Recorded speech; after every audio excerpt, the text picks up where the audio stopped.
A child's face can't be drawn using adult proportions. If you try, it immediately reads older. And I learned that the hard way. In this video, I'm using my own portraits to break down the structural differences that change how I understand growing children. And at the end, I'll share how this study shaped the way I approach abstract painting today. If you are new here, I'm Fifi, an abstract painter. But today, I'm sharing how portrait structure shaped the way I understand proportion. When I first started drawing children, I thought it would be easier than drawing adults. The features look softer, the structure seems less defined. But that assumption was wrong. Children aren't just smaller adults. Their proportions follow a different internal logic. In a child's face, the eyes are proportionally larger. The forehead occupies more space. The lower half from nose to chin is shorter and less developed. The jaw is softer and the nose is smaller and less projected. If you keep adult proportions and simply soften the shading, the face will still read older. You can blend everything smoothly, but if the structural relationship underneath remain adult, the drawing won't feel like a child. That's the distinction I had to understand. Now, let's look at where I went wrong in the beginning. Let's look at this portrait. She's about 10 years old, but she doesn't fully read as 10. And the issue isn't softness, it's proportion. When we read age in a face, we're really reading relationships. In children, the forehead occupies more vertical space and the lower third from nose to chin is shorter. Here, the lower third feels slightly elongated compared to the forehead. It's subtle, but even a small increase there can push the face older. Now the eyes. She does have large eyes, but age isn't determined by size alone. It's about dominance.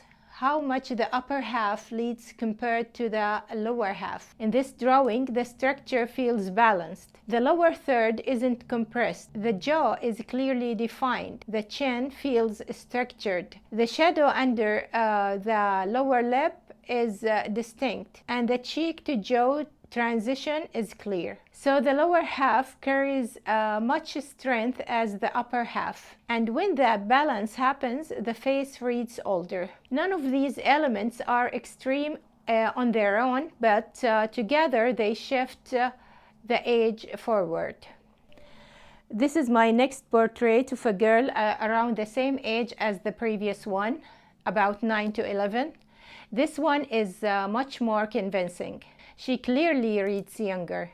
Here, the upper portion of the face feels more dominant. The forehead has more presence, and the lower third from the nose to the chin feels shorter relative to the whole head. That immediately reads as younger. The eyes feel more proportionally dominant here. Not just large, dominant. They visually lead the face, which enhances the sense of youth. The cheeks are fuller and softer, and fullness in the mid-face strongly contributes to how young a face reads. And yes, the proportions improved, but this portrait is also influenced by a strong expression. And when expression becomes strong, it can start interfering with structure. So if you're not careful, expression can visually lengthen parts of the face, even if your proportions are technically better. There's another subtle issue here, the head tilt. The features suggest one tilt, but the head and neck relationship suggests something slightly different. That creates instability. When a head tilts, everything has to agree. Here is a simple check. First, look at the eye line. Imagine a line running through both eyes. That tells you the direction of the tilt. Second, look at the center line of the nose. It should be perpendicular to the eye line. If the eye line tilts, the nose axis tilts with it, but it must still form a right angle. Third, check the mouth. The line through the corners of the mouth should be parallel to the eye line. Structurally, so simple. Eye line and mouth line parallel, nose center line perpendicular to both. If those relationships don't agree, the head starts to feel unstable. This portrait reads younger than the previous one, but the challenge here wasn't just proportion anymore. It was controlling proportion, expression, and tilt at the same time. And that's a more advanced problem. Now, let's move to this portrait. This one is very personal to me. He's my grandnephew. I drew him when he had just turned 1. Structurally, that puts him in a different category. A 1-year-old isn't just a smaller child. The proportions are fundamentally different. The head is larger, the forehead dominates, and the lower third from nose to chin is extremely compressed. So the first thing I check is that compression. In the reference, that distance is very short and I kept it that way. I didn't elongate the chin or carve a heavy shadow under the lower lip. The chin stays small and rounded. That protects the age. Then I checked hierarchy. In infants, the upper half must lead, the forehead has presence, the eyes feel large relative to the skull, and the lower half feels small and padded. Here, that hierarchy holds. Now the cheeks. The mid-face is very full with no sharp transition into the jaw. I keep those transitions soft. Because the moment that area becomes angular, the face ages immediately. The eyes are large but proportionally dominant. I avoided adult eyelid thickness. The surrounding structure stays soft. Even the value range is controlled. Too much contrast would carve bone too sharply. Here, the forms are present but not aggressive. That balance is why this portrait worked in black and white. It also received an honorable mention at the Blue Koi Gallery. In monochrome, you cannot hide behind color. If proportions fail, they show. This time the structure holds.